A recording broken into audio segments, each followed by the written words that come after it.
Bolinggit. Ayan guys, mga kabawag, nilagnat yung anak ko kagabi.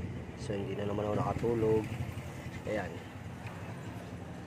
Ayan, good morning everyone mga kabawag. Wow! Sorry ngayon lang ulit ako napag-update ng video, pero ayan, start na ulit ng biyahe. Babiyahe pa lang ako. So ayan, update lang tayo. Ngayon, nakapila na ako dito sa terminal.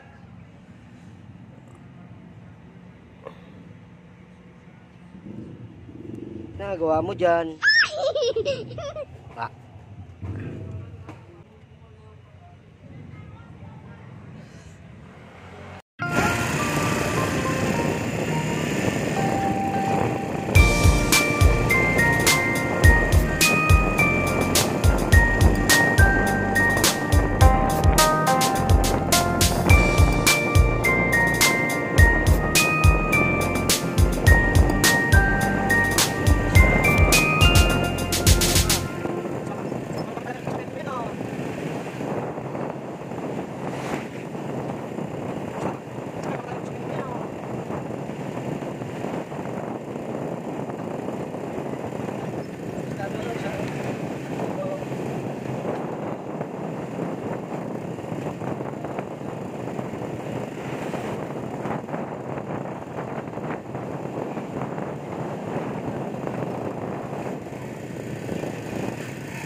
So yan ang mga kabaog. Yan. Ingat kayo palagi. Hanggang dito na lang. Update na lang tayo.